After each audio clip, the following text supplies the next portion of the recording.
नमस्कार साथियों, इस वीडियो में आज हम जानेंगे कि ध्वनि क्या होती है और ये कैसे उत्पन्न होती है और पुरुषों की ध्वनि कैसे पतली मोटी होती है और महिलाओं की ध्वनि कैसे पतली होती है। इस बारे में आज हम चर्चा करेंगे और साथ ही जानेंगे कि ध्वनि कितने प्रकार की होती है और कैसे ये गमन करती है, आगे की तरफ बढ़ती है और किस प्रकार से ये हमें सुनाई देती है। चलिए स्टार्ट करते हैं। तो ध्वनि सबसे पहले आपका जो टॉपिक का नाम है क्या, ध्वनि। ध्वनि उत्पन्न कैसे होती है। बेसिकली जो ध्वनि साउंड जो होता है ये जनरेट होता कैसे है, हमारी मुंह के द्वारा, हमारे जो माउथ के यहाँ से किस प्रकार से ये निकलता है। तो इसमें होता क्या है, मनुष्यों के मुख में गले की बात करते हैं। मनुष्यों के गले में क्या होते हैं, यहाँ पर इस तरफ, यहाँ पर आगे ये जो हिस्सा होता है आपका, ये आपका मुख हो गया। ये वाला जो हिस्सा होता है यहाँ पर क्या होते हैं, वोकल कॉर्ड होते हैं। नीचे इस तरफ यहाँ पर क्या होते हैं, वोकल कॉर्ड, जिन्हें पर हिंदी में कहते हैं स्वर तंत्र। क्या होते हैं, वोकल कॉर्ड, जिन्हें हिंदी में कहते हैं स्वर तंत्र, या फिर एक और नाम होता है स्वर ग्रंथियां, जिनका काम क्या होता है, ध्वनि को उत्पन्न करवाना। जिनका काम क्या होता है, ध्वनि को उत्पन्न करवाना। अब जानिए जरा इस बात को ध्यान से। अब पुरुषों और महिलाओं में यहाँ पर क्या होते हैं, वोकल कॉर्ड।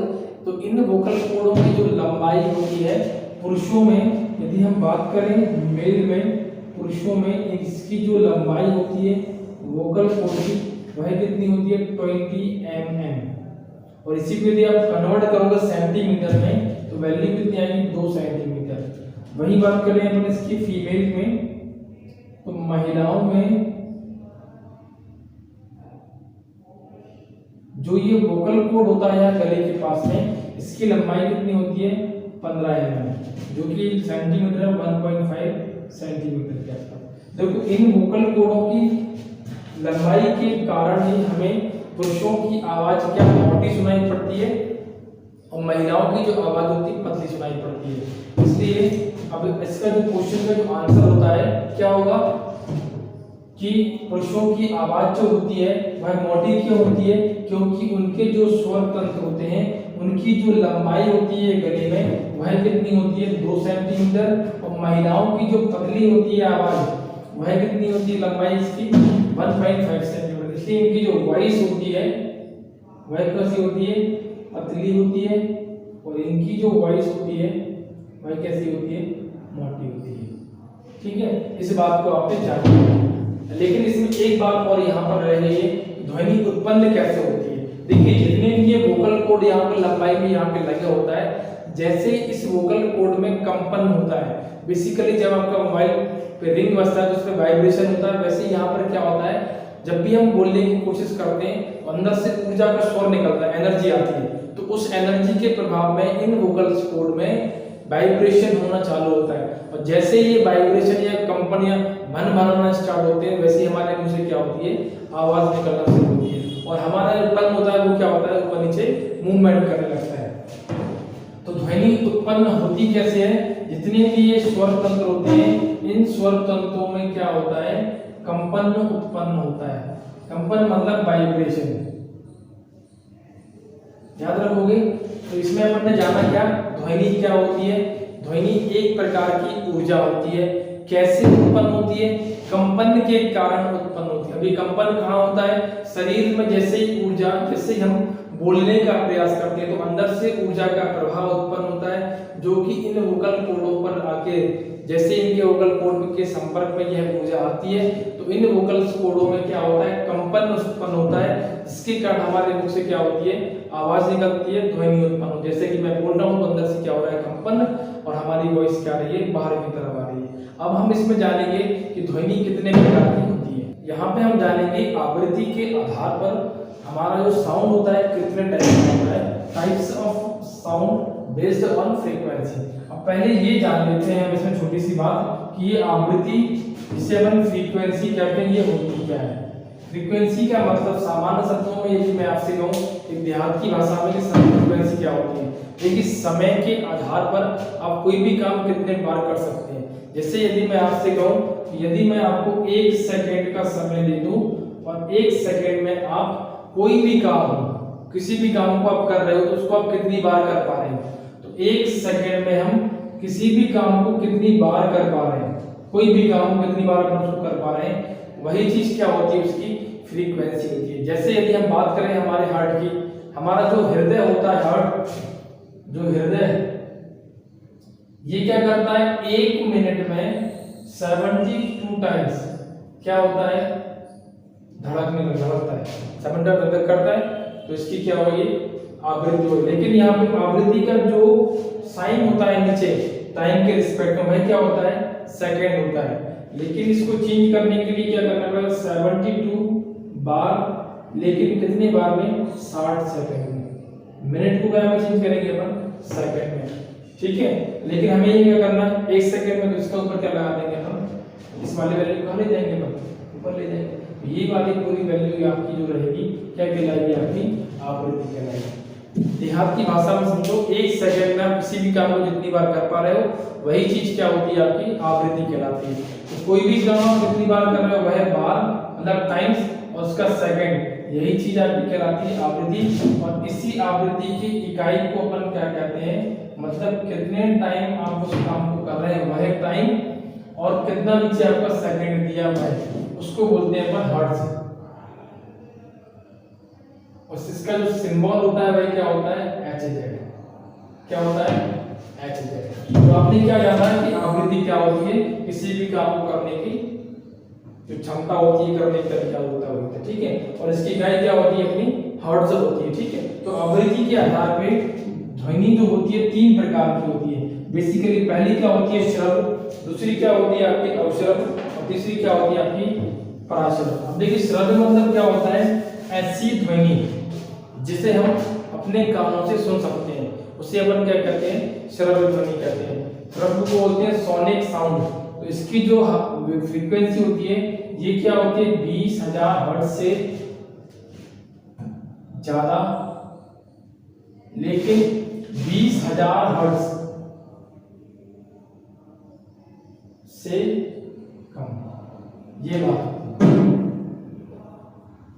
क्या समझे आप, कि जो श्रव्य ध्वनि होती है, ये क्या होती है, ऐसी ध्वनि की तरंग या ध्वनि की वेव जिसकी आवृत्ति 20 हर्ट्ज से तो क्या होती है, ज्यादा, लेकिन कम किससे होती है, 20,000 हर्ट्ज से। तो उसे अपन क्या कहते हैं, श्रव्य ध्वनि। एक और सामान्य सी लैंग्वेज में श्रव्य ध्वनि का मतलब क्या होता है, कि ऐसी ध्वनि जिसे मनुष्य आसानी से सुन सकते हैं। यदि मैं कहूं कि 20 हर्ट्ज से भी इसको कम कर दें, तो उस ध्वनि को हम अपने कानों से नहीं सुन पाते हैं, लेकिन जो जीव जंतु होते हैं वह इस ध्वनि को सुन पाते हैं, ठीक है। सेकंड है आपका अवश्रव्य ध्वनि, जिसे बोलते हैं इंग्लिश में इंफ्रासोनिक साउंड। अब ये साउंड क्या होता है आपका, ऐसा ध्वनि का साउंड जिसकी जो फ्रीक्वेंसी होगी, आपकी आवृत्ति, वह क्या हो, 20 हर्ट्ज से कम, लेस देन 20 हर्ट्ज।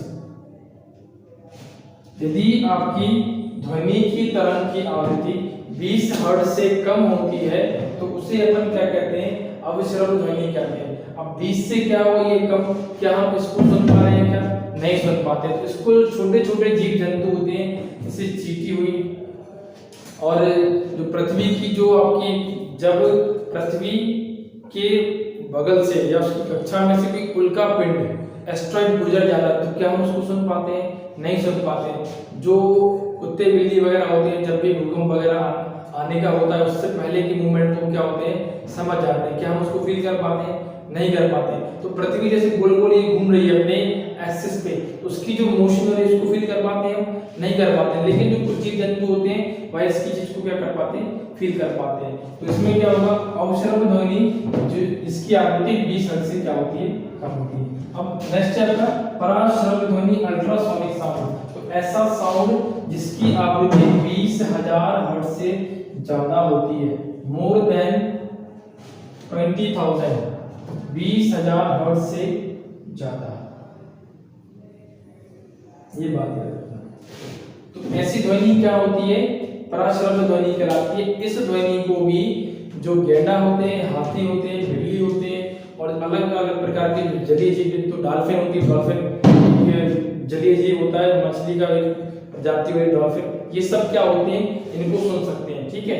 और आपने देखा होगा, इसी में कई बार सुना होगा कि रात के समय में जो चमगादड़ होती है इसी प्रकार के साउंड से आगे की तरफ बढ़ती है, साउंड निकालती हुई आगे बढ़ती है, साउंड टकराती है, वापस उसके पास आती है, उसके रास्ता क्या हो जाता है, आगे बढ़ने के लिए क्लियर हो जाता है। ठीक है, तो क्योंकि चमगादड़ को आंखें नहीं होती। ठीक है, तो वो किस में आता है, इस टाइप से आता है। तो हमने इस वीडियो में आज क्या जाना कि आवृत्ति कितने प्रकार की होती है, इसमें नहीं जाना।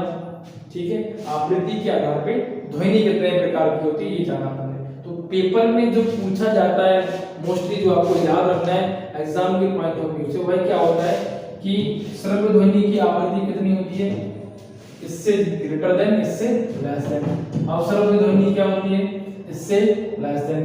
परश्रव्य क्या होती है, इससे ग्रेटर देन। तो ये बात आपको इसमें ध्वनि के पार्ट में याद रखना है, जो कि पेपर में कई बार पूछी जाती है। और यदि आपसे पूछा जाता है कि ध्वनि को आगे बढ़ने के लिए किसी भी प्रकार के माध्यम की आवश्यकता होती है अथवा नहीं होती है, तो ये बात आप जान लीजिए।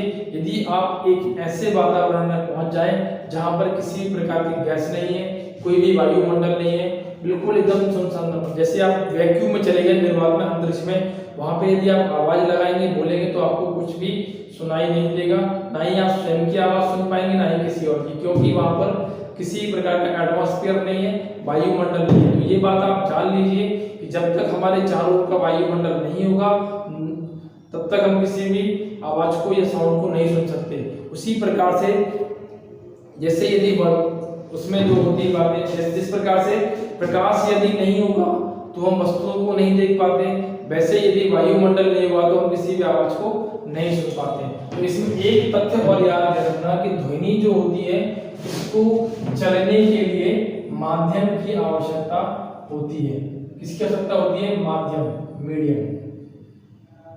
ठीक है, तो इतनी बातें आपको इस वाले वीडियो में आपको याद रखना है और इसको अच्छे से देखना है। ठीक है, आज के लिए इतना ही साथियों, मिलते हैं अगली वीडियो में, तब तक के लिए नमस्कार, धन्यवाद।